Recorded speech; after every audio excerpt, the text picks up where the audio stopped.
Kamusta mga kaibigan? Ako si Mystery Find at sa episode na ito tatalakayin natin ang isang napakabigat na tanong. Ano ang mangyayari kung sumabog ang araw bukas? Handa na ba kayo? Tara, alamin natin ang mga posibleng mangyayari kung ang pinagmumulan ng ating liwanag at init ay biglaang sumabog. Ang araw ay isang G-type main sequence star na tinatawag ding yellow dwarf. Ito ay nabubuhay sa pamamagitan ng nuclear fusion kung saan ang hydrogen ay nagiging helium na naglalabas ng napakalaking enerhiya. Ang proseso na ito ay nagbibigay ng liwanag at init na nagpapanatili ng buhay sa Earth. Ngunit tulad ng lahat ng bituin, ang araw ay may hangganan din. Sa loob ng bilyon-bilyong taon, ito ay mag-e-evolve at magiging isang red giant bago tuluyang maging isang white dwarf. Ngunit, paano kung ang araw ay sumabog bukas?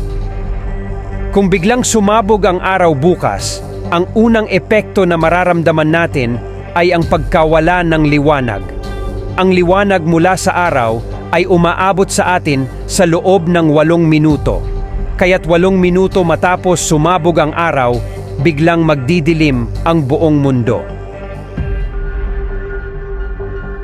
Kasabay ng pagkawala ng liwanag, mawawala rin ang init na nagmumula sa araw. Ang temperatura sa Earth ay babagsak ng napakabilis at sa loob lamang ng ilang araw, ang temperatura ay magiging napakalamig na hindi na kayang suportahan ang buhay.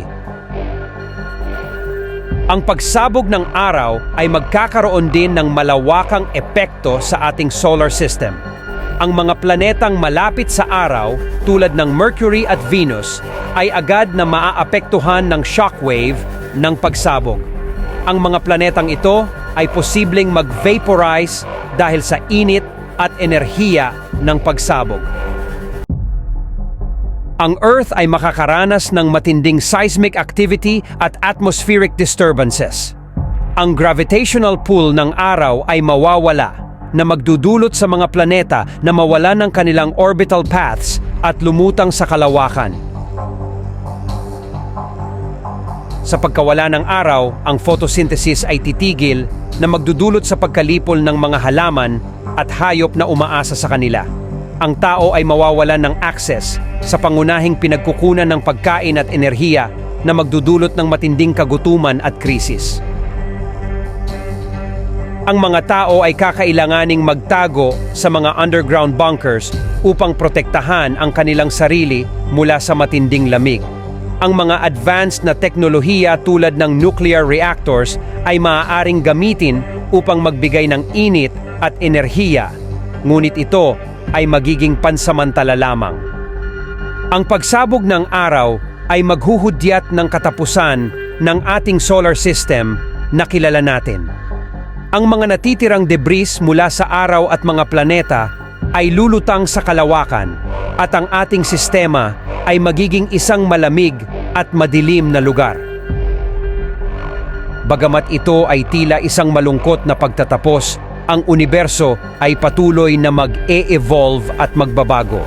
Ang mga bagong bituin at planeta ay patuloy na mabubuo at ang buhay ay maaaring umusbong muli sa ibang bahagi ng kalawakan. Ang pagsabog ng araw ay isang napakakomplikadong kaganapan na magdudulot ng malawakang pagbabago sa ating solar system. Ngunit tandaan, ang araw ay hindi inaasahang sumabog sa loob ng bilyon-bilyong taon pa. Salamat sa panonood. Mga kaibigan, huwag kalimutang i-like, i-share at mag-subscribe para sa higit pang mga kaalaman tungkol sa ating kalawakan.